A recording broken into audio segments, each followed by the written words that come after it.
Hello, Internet. My name is Aqua, and welcome to the RWBY Volume 5, Chapter 9 discussion podcast thing with Rebkos.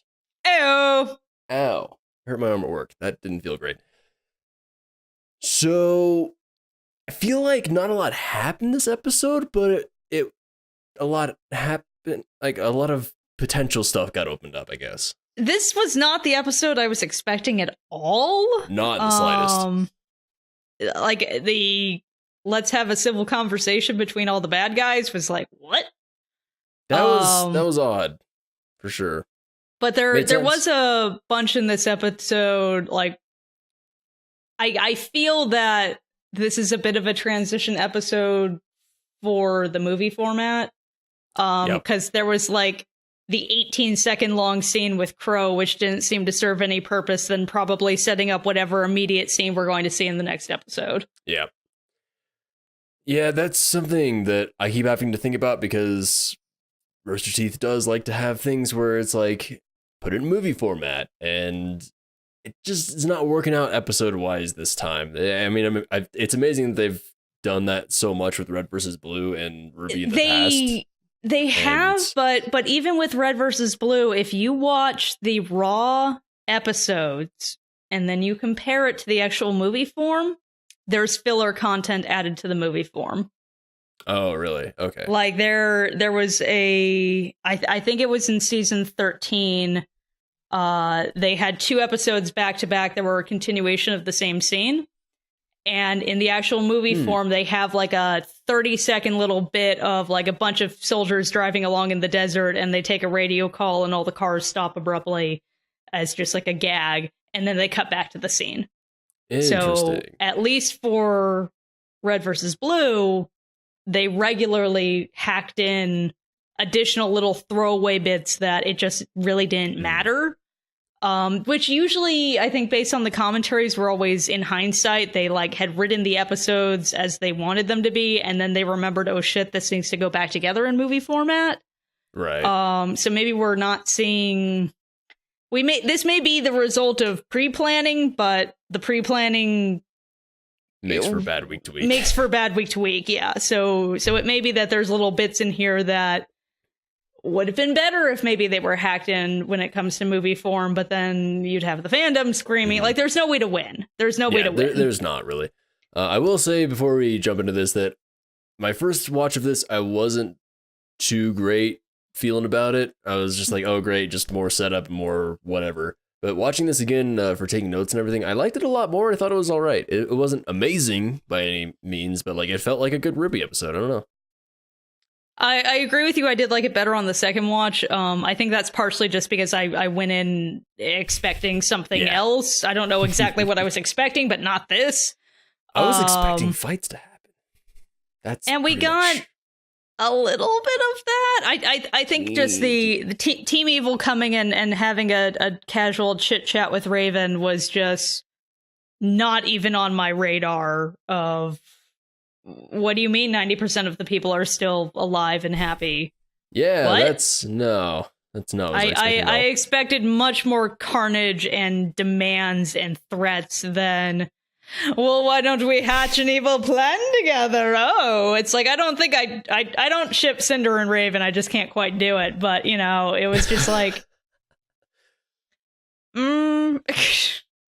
Well, let's go ahead and talk about the lack of death and destruction by starting off with the episode. So we start off with previously 2 episodes ago, they acted like they were gonna like punch people in the face or whatever. Well, they probably punched the gate guards in the face. Probably. And then we just transitioned to the scene of Cinder sharpening her sword.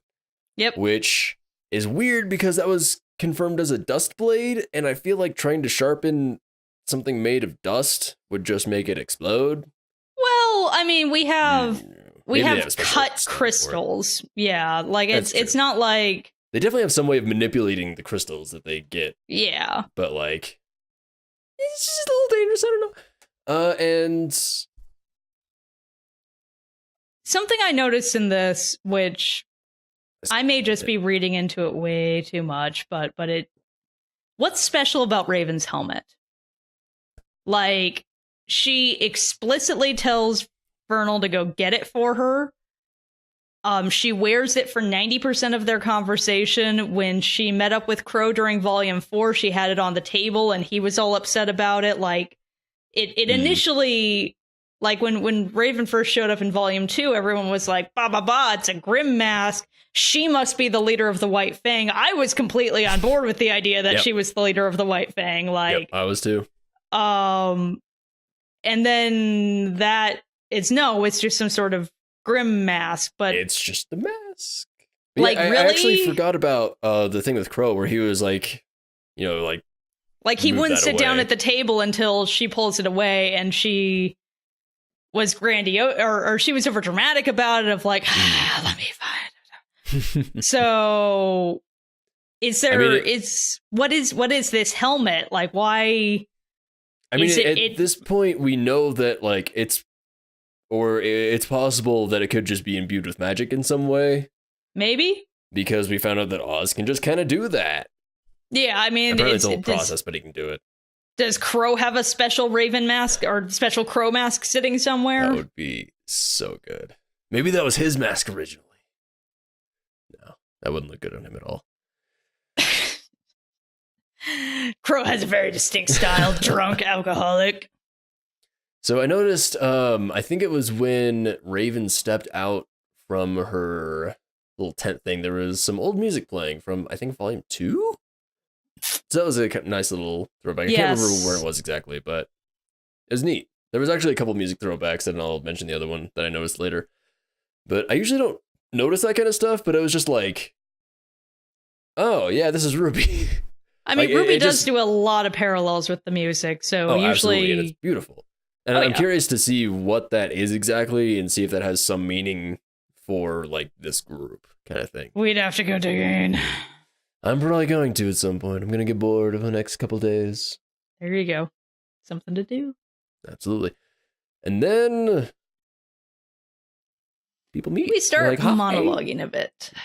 Yeah. I did enjoy the Raven listing off all of their character tropes, and then Watts being like, well, yep, that about sums it up. I have a PhD, though, doctor. So I actually had a problem with that because she's like, I don't think I know you. And at first I was like, okay, well, Raven claimed to know all this stuff about everything, so I feel like she should know who Salem's pawns are. And then, like, 10 seconds later, she's just like, oh yeah, I know exactly everything about you. Well, I mean, she didn't know their names or anything. It's pretty obvious that Emerald and Mercury are flunkies, and when Raven introduces Watts by name, then I guess it may be like, oh, I've heard of you. About him? Yeah. Yeah, like if he is actually a disgraced Elysian scientist, then it may be that, oh yeah, oh, you're like Dr. Kevorkian. Yeah, I've heard of you. And it's like, but yeah, so it's maybe she's never met, and then the bit about, oh, a surname so oddly specific, you must have chosen it yourself. Ha ha ha ha. It's like everyone has these names. Yeah. Raven who turns into a bird. I mean, that's Ozpin's fault. Ozpin, I think Ozpin just like got wasted one day and was like, you're birds. Your names are birds. You're birds now. That's gonna be like Raven's actual thing. She just like has no sense of humor, and so when like these like bad ironic jokes come in, she's just like, no, I will burn the world down before I laugh at your humor. Yeah, Raven. I was glad that we got some backstory on Watts, because I was very curious about him for a long time, and now we know what his role is for the most part. Yes. Which is so nice. I'm still so happy that we saw that W and finally, like, 2 knew volumes what it later, was. finally find out. I did really like the idea, though, that Winter was actually playing both sides. That would have made me happy, but I accept Dr. Evil. So then, I guess they like ask to prove that Vernal's the whatever, and she does it. Which we're really way too eager and willing to show off to Team Evil everything that we weren't willing to tell Weiss and Yang at a perfect bargaining opportunity. Like, Really? Yeah, that's really weird. It makes more sense. I think Raven still just sucks at negotiating, but I feel like, they already know about all this stuff.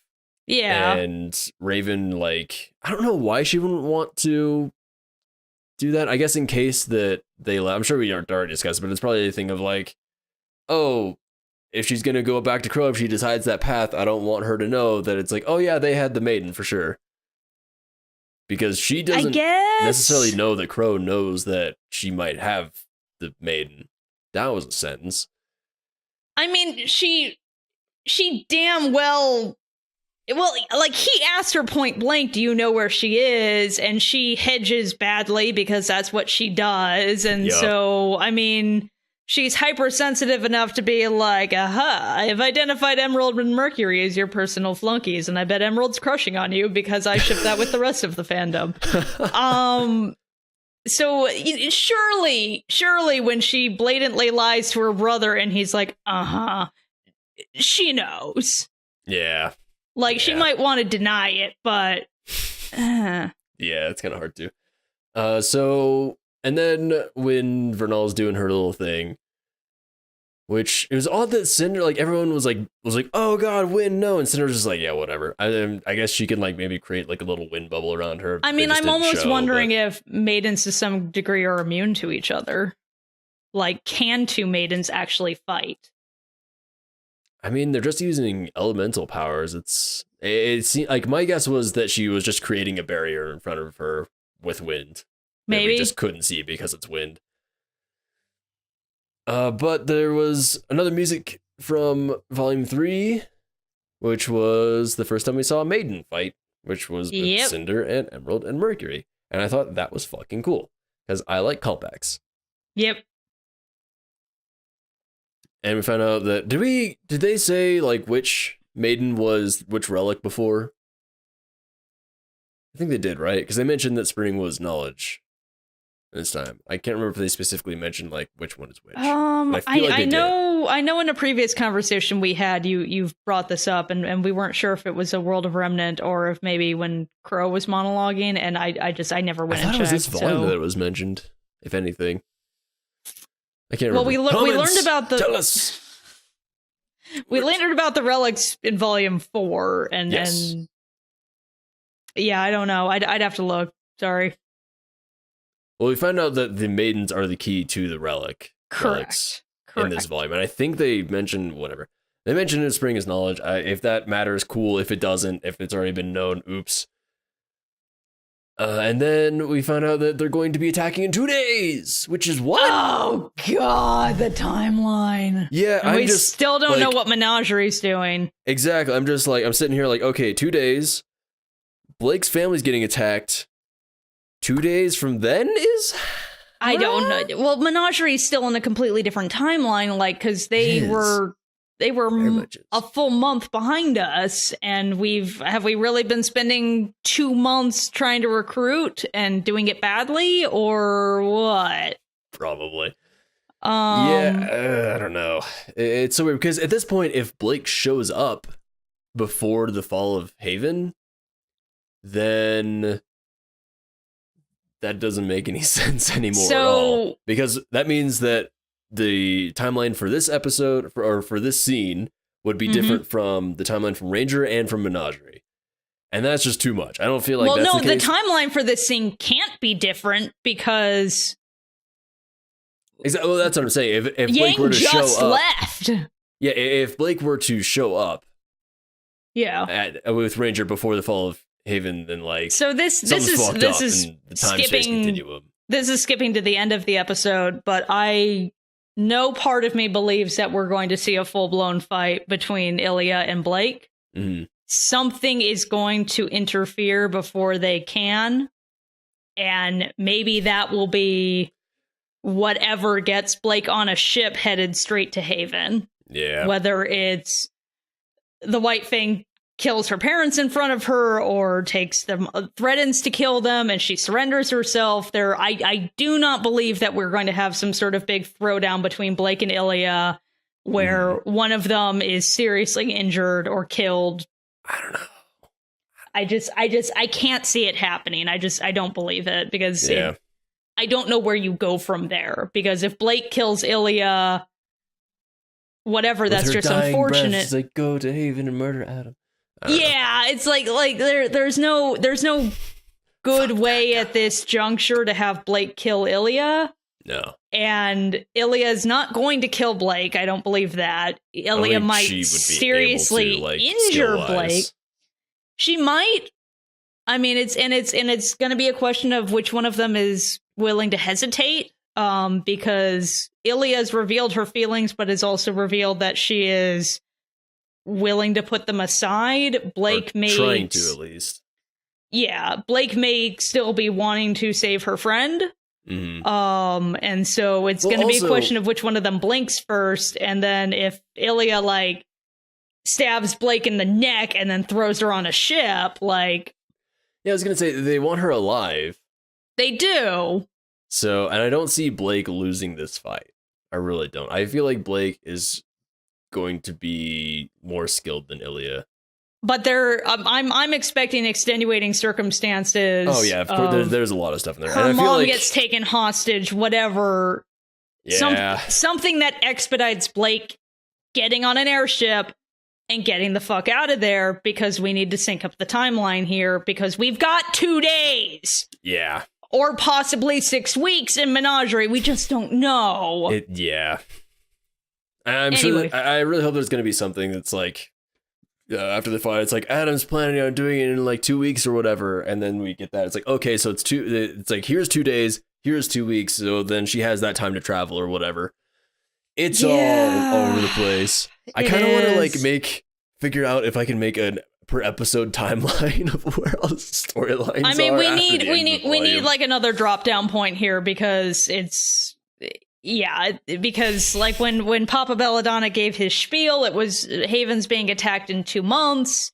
And again, have we really spent nearly 60 days badly recruiting and are not on our way back to Haven yet? Like they must have at least another week or two in that timeline, because we all need to get on a boat and travel across the world, unless we conveniently have an airship somewhere, which we have no reason to believe unless the White Fang has a secret air force.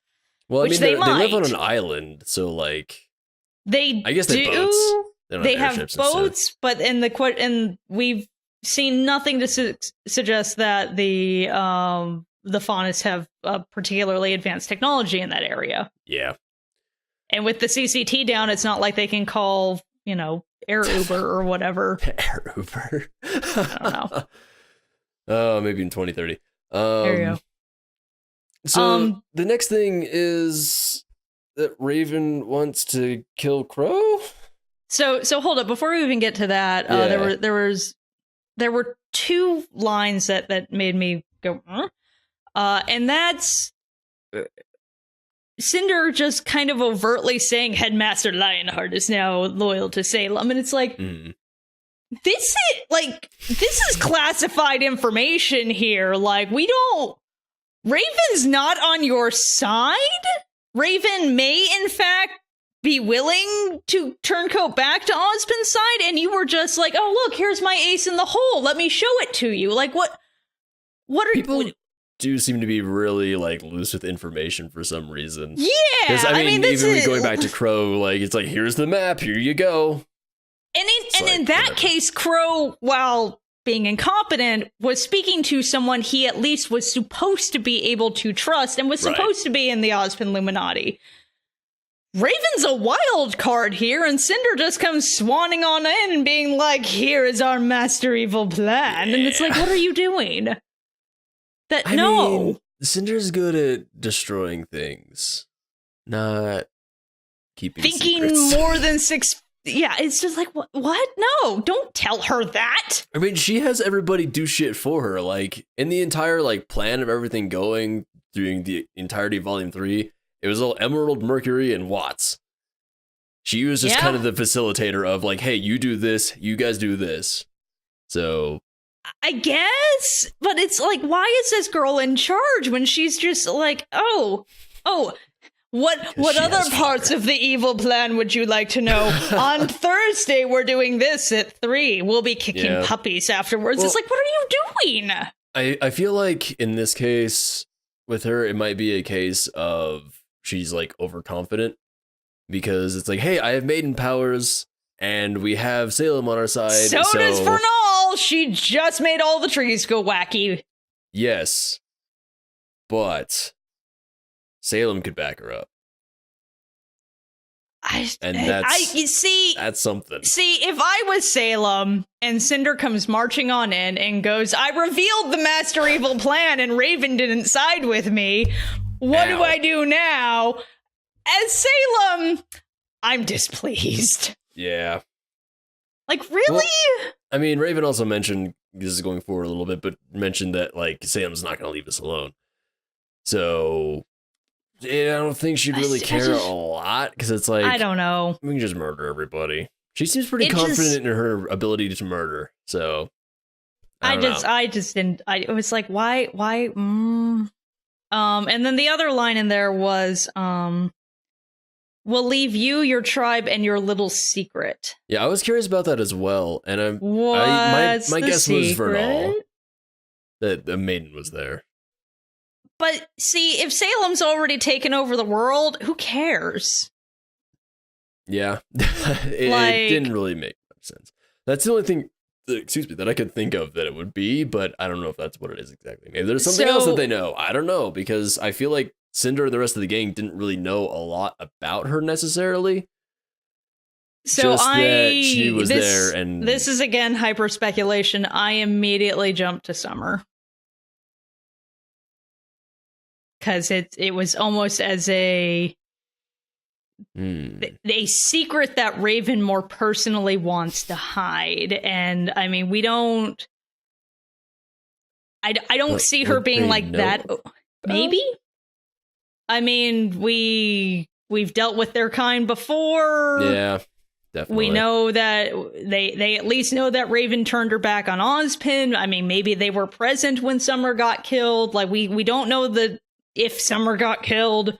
But it was the and your little secret, and it was like, what secret? What are we hiding? It's not the fact you're a fucking bird, because we're just telling everyone that. Yeah. And everyone's shocked and amazed by it all the time. Your name's Raven? What? Best plot line of 2017. So yeah, that's a little weird. Maybe we'll find out. Maybe they're referencing Vernal. I don't know. Maybe. But it stood out a bit to me. But yeah. But then Raven, of course, is like, I want you to kill my brother. Yeah, which is just like out of nowhere, and like, why? And Emerald seems particularly shocked by that. Like, Emerald it may just be... is the only one who has any sanity in this group. Yeah, I mean, she's the one who was very uncomfortable in Volume 3 when we were letting the world burn. So... Yeah, Cinder just wants to kill a 16-year-old. Mercury just wants to, like, hurt people. And Emerald's like, maybe this isn't okay. Emerald is, crushing on Cinder. And now, not liking the weird tension between her and Raven. Is that the headcanon we're going with? I'm down with that. Well, I mean, I've been accepting Emerald as crushing on Cinder as canon for a while. Yeah, absolutely. Like the bit in Volume 2 when she shows up. The first interaction we see between them. And then Cinder just ignores her and she goes all sad panda. Yeah. Yep. My finger's bleeding now. That's okay. What is it? Just don't worry about it. So yeah, Cinder really wants to kill Ruby. Like, she is all about this plan for like, we're gonna kill Crow and this Ruby's is gonna be the worst plan ever. I mean, this there's a lot of steps to it. Yeah. And you know what? Any one of them falls apart. We had the world's simplest plan. Hey, you agree to come quietly. Leo's on the inside. We're going to just casually walk into Haven, steal the relic, and then the White Fang can go and murder everyone just on their own. No. We're going to wait until the chaos of the terrorist attack, reveal our hand very publicly in front of all of our enemies so we can have a little bloodbath, and then meanwhile try to sneak the relic out. This is a terrible plan! Yeah, I mean, that's probably why Watts was like, hey, yes! the fuck? Yeah, I was glad that Watts kind of was just like... If Watts was on Menagerie when the not. White Fang showed up to kill the Belladonnas, he'd be like, why didn't you build a bomb? Yeah. I bet Watts ties people's hands behind their back. That's what he does. He at least is like, this is a terrible plan. Watts isn't even present when the people die. He's just like, he's fucked off somewhere else. Everything's already taken care of. They have him back to Tactical HQ and they're letting the idiots run the show. Yeah. No. Yeah. You know what? Yeah. How can we make this more complicated? Ooh. We'll get fire hoses and we'll just spray them into the air and then it will look like it's raining. It's like, what are you doing? Yeah. I mean, aside from the fact that just like they want to, I mean, I don't know really what else they would do to make sure that Crow would be killed. They could go get the relic and then kill him. Or you could do exactly what Raven asked you to do, invite Crow to Leo's office and just axe him in private, and then we can walk straight over to the secret murder room where the relic probably is. Yeah. And then we can go get that, and we can move on with our day. Well, they also mentioned that, like, let's wait until it turns into a war zone, and then the chaos will cause a distraction for us. No! Well, it was they attack first, and then the White Fang attack, right? Or just all happening at the same time, kind of thing. They are planning for a shit show recreation of Volume 3. Yeah, pretty much. Like that's the game plan. It's like, hey. Well, you remember how cool it was when the world ended? Let's do that again. They couldn't exactly do the thing of just bringing Crow and only Crow into the, like, with Lionheart, because they'd probably bring everybody else, and why not? There would be a fight, because Crow probably wouldn't accept that, because that's really weird. It's no, like, hey, isn't. Crow, only you come here. It's like, no, just summon Crow. Hey, Crow, I have something for you to bring back to your team. Oh, yeah. I guess he still trusts him implicitly, so, like... Exactly! Yeah. Now, if... What would really throw a wrench in that plan is if Crow agrees and then shows up with Oscar, and Leo doesn't realize, and he's like, why the fuck did you bring this kid? Whatever, not a big deal. We're here to murder you now, and then Oscar goes ape shit on everyone. That would have been cool. But no, now we've come up with this terrible plan. Yeah. Which, I'm sure it's going to go swimmingly for all parties involved. So maybe the villains are the best at making plans. I mean, Volume 3 went pretty well, so maybe they're just feeling like, oh, yeah, we can do whatever we want now. Oh, yeah, we just... I will say, though, I really genuinely enjoyed Cinder in this because, like, it was Cinder.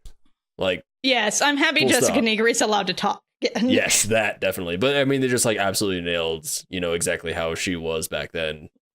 And yeah. it is great to see again because she was such a good villain, and I was sad that we didn't get to see a whole lot of her because she couldn't talk, and now she's pulling her regular shit, except having a huge murder boner. She really wants to murder. Oh yeah. So that'll be fun, and maybe Ruby will activate her Silver Asian. Maybe something will happen. Anyway, next, going to Menagerie for like 30 seconds. Where Papa Belladonna is pretty much a vamp. Yeah, he's he chucks a dude into another dude, which is always good. He like climbs all over the walls. I mean, that's like why at zoos they put those little scoop things. So yeah, he's going crazy and doing some cool stuff. Throws a spear, missed the dude in the face by like half an inch, and then gets hit by a fireball and just tanks it no problem, which is awesome. Boy has a mohawk. We should have known. He's just got that douchey mohawk look. Yeah, so like a faux hawk. Probably a faux hawk. He's not cool enough to have a real mohawk. It was cool to see that like Gira has an active aura, and apparently it's real strong because he just tanks a fireball no problem. Yep. But then after like that little bit, it just felt like everyone's movements were really slow. the fight was really incredibly stilted. Even and, when like Sun's little like spinning thing looked really janky, and like what was happening was cool, but it like the animation of it, just like the speed of it, honestly, like if they just sped it up, it probably would have been a lot better. Yeah, I don't think it was for this episode. I think it was 1 or 2 episodes ago that someone on the subreddit was actually complaining that one of the beautiful things about Monty's fights is that they were almost graceful dances of just constant movement, constant evolution. And that's what he always talked about. That's what, like when Monty would talk about his style, that's exactly what he would say. He's like, I animate my fights as dances. And everything is that's why I was commenting about Yang's momentum carrying through all the time and her making good use of it, because that's what Monty does. And even that fight was a little bit slow, but like it was still very graceful. It was slow, but it was continuous. And in this episode, and I think like 1 or 2 prior, Gira catches the spear and then he just holds it and stares. And you kept having these moments of violent action occurs, everyone freezes, looks at each other. If it was a comical moment of like, haha, I'm about to smash you into the ground, that'd be one thing. But instead it's this frame of the fight has come to a complete halt. We are now setting up for the next bit and flipping you. And it's like, what? Why? Yeah, it's just, I mean, it was like a very short segment, so it's like there's not a whole lot they could do with it, but the flow just wasn't quite there. It wasn't there at all. And I'm sure they were, at this point, they were like, okay, next episode is a big fight scene. Maybe. So we might just talk about just had it. 5 episodes. Yeah. Oh boy. Okay. Raven's going to show up to talk with Crow and tell Crow going to stab my monitor if that happens. No, maybe they had 5 episodes of talking so they could work on the fight scene. Maybe that's gonna happen, or the entire episode of fighting that's gonna happen. Hopefully. I mean, you saw that a little bit in Red vs. Blue season 13, where they had like the giant epic fight at the end, and that was really everything was building towards that, and everyone was constantly panicked about that. So. I mean, you had more heavy machinima use earlier just so that the animation team could go off and do its thing. And in this case, the animation team is the animation team. Maybe at some point they'll start using Grim Eclipse to do like Ruby machinima. Oh, dear. Really just keep inceptioning this. Might as well. Yeah, let's just remake Ruby in Grim Eclipse. There you go. Just use the voice clips. And this was the first moment of Sun that I actually really enjoyed an interaction involving Sun. I love it was really this. Good. It was so I won't let you done. down, sir. Shut up. So beautiful. So great. And we go back to Raven. After like 30 seconds, as I mentioned. Yeah. So now they're talking and it's like, hey, we're gonna go steal the relic. And it's like, why? I'm torn on this. So like on the one hand, I'm like, come on, characters. There's clearly we must all band together to defeat evil type trope. But then I take a step back and I look at humanity and go, we would almost actually certainly have every jackass being like, nope. I am definitely going to do what is only exactly right for me, and I will not see any way that I could possibly fail because I am the hero of my story. And it's like, oh, you're all so dumb. You're not seeing the big picture at all. But no, this is probably actually a realistic behavior. It's just disappointing. It is, but it's so weird because Raven's like, I want to stay out of all this bullshit, but now she's doubling down on the bullshit. Oh, yeah. He's like, I got a maiden. Fuck it, let's just get the relic. I don't give a fuck. What the fuck do the relics do? I don't know. Well, Salem is never going to leave us alone. That's why you're supposed to be fighting her. So instead, we will get the relic for ourselves, because that's not going to paint a target on you. So far from what we've seen from Raven, this makes total sense. Because she has not been the best about deciding things. No. It's like, girlfriend, you just go out for cigarettes again. Because No. Space cigarettes. Just figure out a way to go to space and just leave. Go, dude. Go. They're on the moon. Although, they're on the moon. According to my personal theory, Ozpin is from space. So. Anyway, Raven can teleport as a bird, so that's cool. She doesn't need the sword. Everyone is going to get killed because everyone is bent on doing whatever it takes to make their side win, and it's like... Well, I mean, Ozpin is basically like trying to be the side of humanity, and then everyone else is just like, nah, just like me. We don't even know if Ozpin's trying to be the side of humanity. No, He's just cursed by the gods to get even with Salem for whatever Salem did. Like, we have no idea what the motivations of half these people are, except Ruby wants to be the hero. Yep. Which is fine, because I think that's cool. Like, we don't need to have everything revealed, right away. Yeah. And like our main... So far, everything's been revealed in like a good amount of time, and it's really cool to see all this stuff. So usually I feel like in a show, if we don't know characters' motivations, it's generally really frustrating, but except for Raven, it's been all right so far. Because we didn't know what Cinder was going after since we learned about her until it actually happened. And that was really cool. She at least had like short-term motivations. Oh, yeah. Like at first we just thought, Cinder was the big bad and she was here to kill everyone, and then turns out she's a flunky, and then turns out there's these maidens. Like Raven right now, it's just like, right now it turns out you're kind of dumb, bitch. Like that's just where you are. She just wants to murder. I mean, the entire She doesn't want to murder. She wants to be left alone, but in order to be left alone, we're going to let the world burn. And it's like, but you are in the world. Wait, you're saying Cinder wants to be left alone? Oh, I'm sorry, Raven. Yeah, no, I was talking about Cinder. Yeah, Cinder just wants everyone to die. She gets off on that. Well, it's not even that. It's that she wants power. Like, that was her whole thing. And that's what Salem even mentions. Like, you'll get the power that I promised you. It's like, you want power, right? And it's like, all that kind of stuff. So she's just all about, like, I want to get stronger. Power to do what? Power to do space? What? Not everyone's trying to go to space. I'm trying to go to space. Everyone's trying to go to space. That's my new headcanon. Everybody wants to go to space, at least subconsciously. Ruby doesn't. It's just no, she wants to go to space more than anybody else. That's actually her like entire passion and her entire character arc. It's just she doesn't know it yet. Because it's all in subconscious. Because it was planted in her brain by the gods. Or genetics. And Silver-Eyed Warriors must be are crazy. meant to be used as rockets. What the fuck are you smoking tonight? I just had this picture in my brain of her shooting laser eyes at the ground and just shooting off into space. So that's where that came from. If anyone wants to draw fan art of that, please be my guest.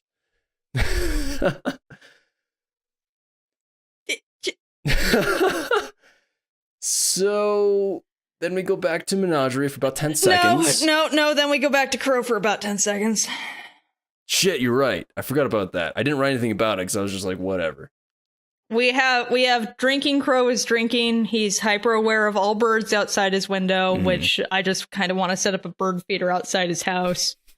And then we have this weird moment of, hey, Ozpin wants to talk to you. And so this must just be a transition scene. Oh, absolutely, yeah. Like my prediction is the next episode opens with whatever conversation we're having with Ozpin. Could be, yeah. My brain just completely threw out that scene, so that's how much of a transition scene it is. It's probably they wanted to start the next episode with the Blake Ilya whatever throwdown that's going to be, but they wanted to cliffhanger it, and so they need something to start that episode so that they can it seems to be they wanted to cliffhanger it again, but they couldn't cliffhanger it cleanly, so we threw in 10 seconds of drinking Crow so that we can have, 30 seconds of talking Crow to then go back to the fight, probably. Yeah. And then we go back to Menagerie for 10 seconds. Yes. And then Blake's just like, hey, I'm here. And then Ilya's like, hey, I'm here. And they're just like, all right, we're going to fight now. And then it cuts to the end. And Ilya starts to reach for her weapon, but doesn't go for it. Blake goes straight for hers, and then Ilya grabs hers. So, But again, as I mentioned earlier, I just do not believe that we're going to have a true throwdown with them. Something is going to interfere. They can't set this up over the course of 2.5 volume or 1.5 volumes and then just not have it happen. They can't have it in the intro and have it not happen. That's just rude. They can start a fight, but that fight is not going to finish. Somebody needs to die. I don't think so. I just something's got to happen sometime. I'm tired of talking. I'm just sad. I do not think Ilya is going to get killed. Not between those two. No. Blake might get injured. Yeah, I don't think either of those two are going to, like, one of them might get injured, like you said, but I don't think either of those two are going to die. If anything, it's going to be either Kelly or Gira or both, or maybe Sun for some reason. Yeah. I just don't know. I mean, Corsica and Finnick, we don't know how strong they are. They just had these little, like, wands that were just like, pew. So far, I'm not impressed with them, and now we have Captain Fohawk running around. It's like, yeah. So I'm expecting an interruption with Kaylee, or Blake hesitates and Ilya stabs her in like the shoulder or whatever, and that, like, I expect Blake to lose this fight in some shape or form. And I just want fighting to happen, even just a little bit. Too much talk, not enough progress. Too much talk. I think this is gonna watch really, really well as a movie, but just episode week to week is just even so at this much. point, I'm hesitating on that because we've had so much exposition. It's like well, that's the thing. It's like they could have just rearranged some of the stuff. I feel like they could have gotten through the menagerie thing by episode like 7 instead of 10. For example. And like honestly, I would really like to do a re-edit of the show just to see if I could improve on it at all. I feel kind of shitty doing that because it's like, oh, I didn't like this, so I'm gonna try to make it better. But it's like a lot of people are complaining about these things, and I'm just curious if changing around the scenes would in fact make it better or not. I mean, I'm just shocked that we have had this much exposition. Like it's gonna be a 3.5 hour long movie, and there's gonna be 50 minutes of talking smack in the middle of it, and it's just gonna be like, what are we doing? Yeah, I mean, there was a lot of exposition in Volume 4 as well, but there were still like fights that happened along the way, and they were constantly moving forward to doing new things and going new places. And I had my own issues with Volume 4. Place. Like it had a little too much of that Harry Potter and the Endless Camping Trip feel. But it did keep moving. It did. And this storylines were happening. And right now it's like storylines are happening at a snail's pace over the course of many episodes. And it's just not really necessary. I have a little bit of issue with it because I feel like some of these scenes that I have complained about or didn't necessarily like were not necessarily necessary, but at least gave something to the show and like characterizations or what have you, but they were just in the wrong place. And again, some of them just felt like they didn't get the time and attention they needed. Like when we went through, I guess it wasn't. I guess it was maybe episode 7, where like I could just kind of go through the entire scene piecemeal and go, you know what, you said it this way, but if you just delivered it this way, it would have been more interesting. If this had been a sad moment instead of a humorous moment, it would have been more interesting. And it was just like, these episodes, for whatever reason, did not get that fine attention to detailed treatment, because maybe episode 10 through 14 are just going to completely blow us away. I hope so. I really hope so.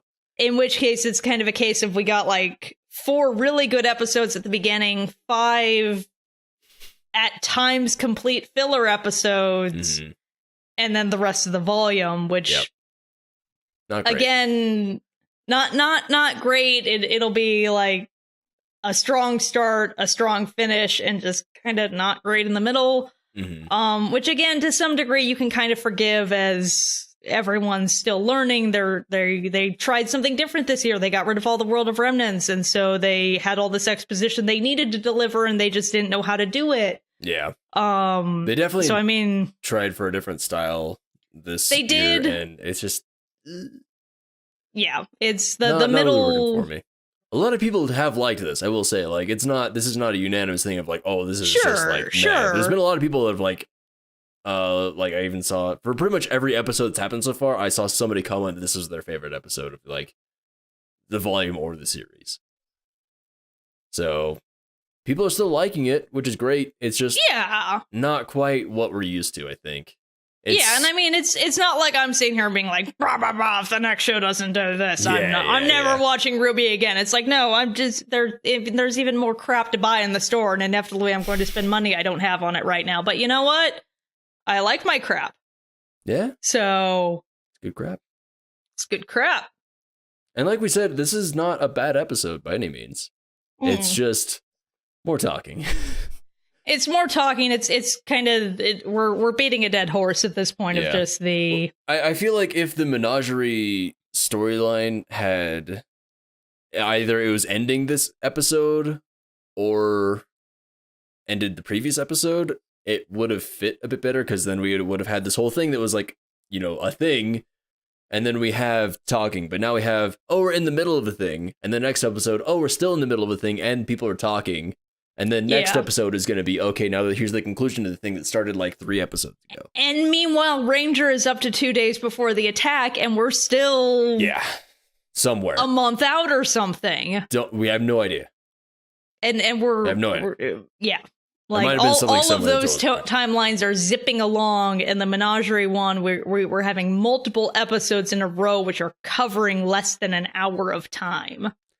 Maybe there's a calendar in the background. I'm pretty sure menagerie is in like its own little time warp bubble.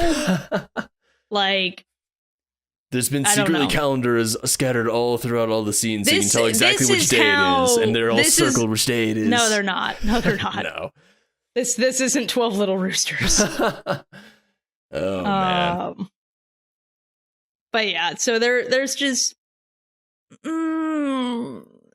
there is tightening up of the script that could have been done, and there's maybe they issues really maybe they just didn't have the resources for it because of whatever is coming. Like I am still expecting a good finish here. Like we are clearly building back up to something. I'm just surprised we haven't kicked it off yet. Yeah, definitely.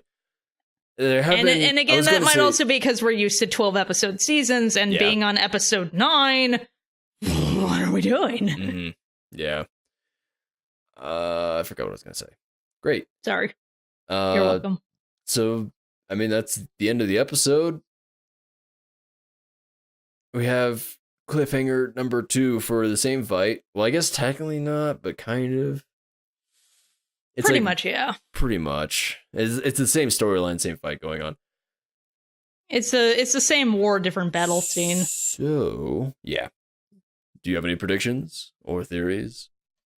I'm kind of wondering if Raven showed up to talk to Ozpin and Crow. Just because that would just throw another wrench in everything. Well, yeah. I mean, yeah, Raven went there for something. Maybe she's going to warn Or him. Crow just hears birds and freaks out. But yeah, we know Raven she went flew there off. For some reason. She did. Well, she flew off and Crow heard a bird. That's all we know. Well, she flew off and then we heard the portal noise, then we heard the portal noise again, and then the bird. Did we hear the portal noise? Yeah. Okay, I'd have to go back and look. Yeah, it's there. Okay. Yeah, she portals off screen. And, yeah. So for next episode, I want fights to happen. And I'm probably going to get, well, I don't know.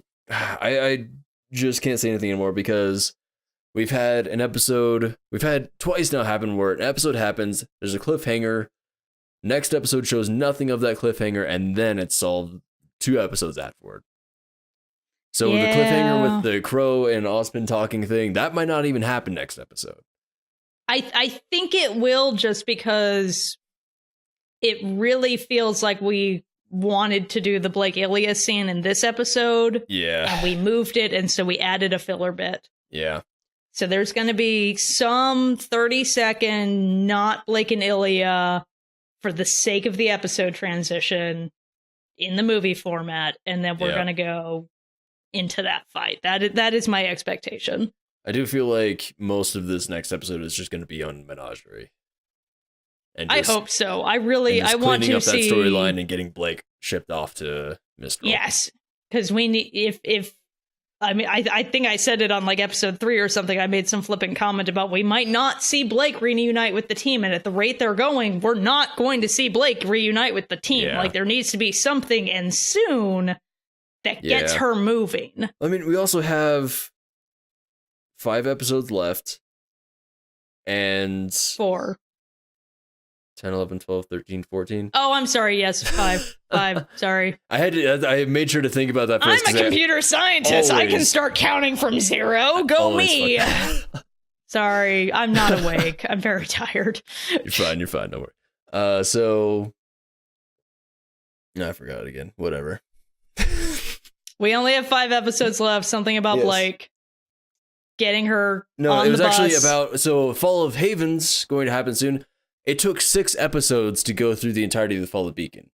What are they going to do in 5 episodes that the first of those episodes is starting with Menagerie? So I feel like what it's going to happen is... Was it 6 episodes? I thought it was like 3. Episode 6 was the start of the Fall of Beacon, because that's when Yang punched. Oh, Mercury's leg. Okay, you count that as the okay. I count. Was it 12 episodes or 13 episodes? I count Penny getting quartered as. Oh, when it started? Yeah. Because that's when the Grimm show up. And well, that episode is called Fall. So, like, I just kind of based it around that. But yeah, I guess it is. Penny is actually like when the Grimm start coming in and everything. So it's really, really happening. So, yeah, because I mean, when Yang punches Mercury, we then immediately do a flashback of evil backstory. Yeah, but still, we have Blake's not there yet. Fall's gonna happen soon. We're gonna have a full episode of Blake Ilya stuff, and then hopefully ending in Blake going to Mistral. With some motivation. We're gonna have like 3 to 4 episodes of Fall of Haven and some aftermath of it. Mm-hmm. So I'm really curious. I mean, they're probably going to be longer episodes, hopefully, and because we have had. Really I mean, this was only like a 15-minute episode. Like we've had several short episodes in a row. But at this point, we've had 5 episodes of setup for a lot of different things. So there's a lot of stuff that could happen in these episodes. I'm just curious, like how they're going to manage to get all of that content out within these last few episodes here. So I'm excited. I feel like it's going to be good because I feel like there's going to be a lot of stuff happening now. And that would be a great payoff for the last few episodes. Oh, yeah. Like, I have hope. I haven't given up. Yeah. But it's just like, guys, come on, go. Yeah, I definitely just like, just go, just murder a little bit. Just go stab you a little bit. You remember that thing you did in chapter 3? Do that again, except other people. Yes. So, and that's it for my predictions. I don't really have any theories that I've come to since last time. Do you have anything extra to add? Not really. Okay. Yeah, this was an episode that I watched and I was like, yep, okay. Yep, pretty much. Here's the next one. Pretty much, yep. So, that'll be it for this episode of the RWBYcast. Thank you for joining me, Rebkos. Absolutely. And thank you all for watching. Hope you enjoyed. If you want to talk to us, do so in the comments below. We'll be in there talking, responding, and everything. And as always, if you have anything extra to what we said, if you have any theories based on stuff that's happening lately, or just predictions, or just want to say hi, whatever, I don't care. We accept all snarky commentary. We do. It's true. That'll be it for this episode, so see you all next time. Bye-bye.